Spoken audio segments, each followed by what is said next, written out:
Hello, for today's video, I'm gonna make a delicious fried fish in tomato egg sauce recipe. And here are the prepared ingredients. Here I have already cleaned sea bream fish, a slices of 3 pieces white onions, 5 cloves of minced garlic, and a slices of string onion, 4 pieces of sliced tomato, and 3 pieces of eggs. Let's get started. And now let's season our fish. Here I slice a part of fish with both sides. And now let's put a half teaspoon of salt. The other side of the fish. Add a half teaspoon of garlic powder, a half teaspoon of onion powder, and a little bit of black pepper powder. And let's combine all together. Let's spread all over the fish.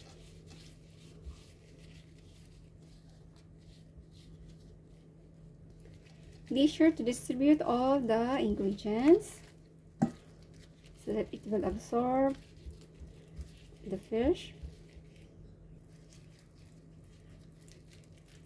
And done. Set aside in our frying pan. Let's heat the oil.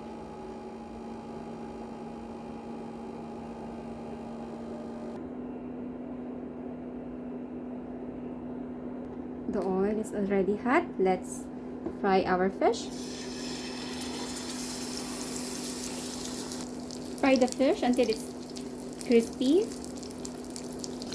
Now let's turn it on the other side.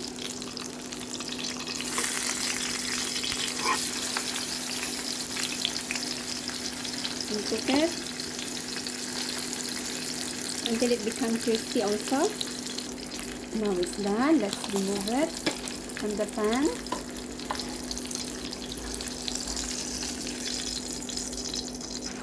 And put it in a drying paper and set aside. In a separate pan, let's put oil.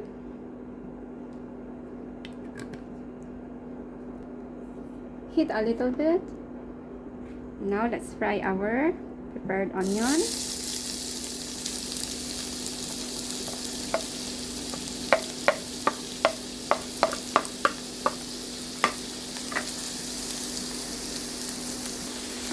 Fry until it releases the aroma.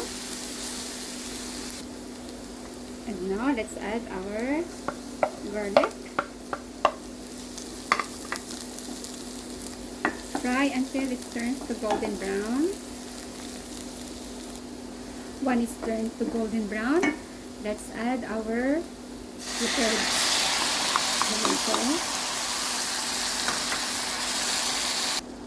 And let's add a half teaspoon of salt.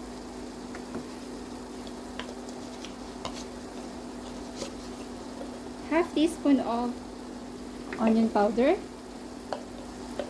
Half teaspoon of garlic powder, and half teaspoon of black pepper powder. Let's mix all together.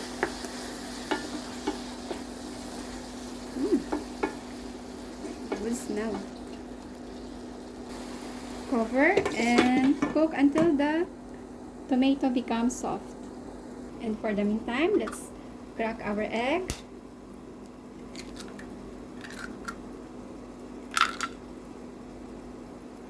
Beat the egg. And done. Now let's check our tomato. And our tomato is very soft. Can be smashed. And now let's add our prepared egg.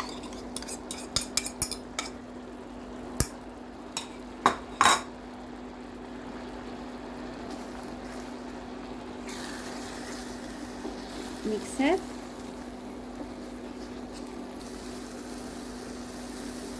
Add the string onion. Let's taste it. So adjust the salt.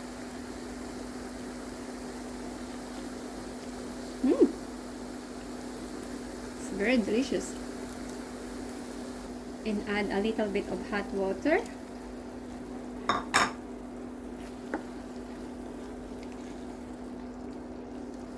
Set. Now let's put in our fried fish.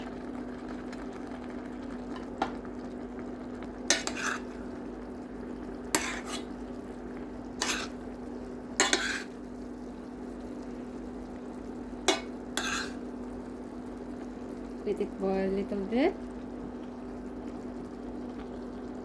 And done.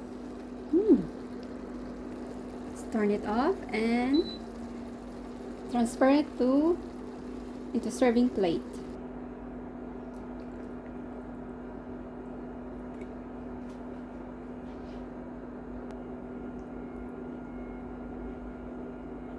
And garnish it with our remaining spring onion. And our delicious fried fish and tomato egg sauce recipe is ready to serve.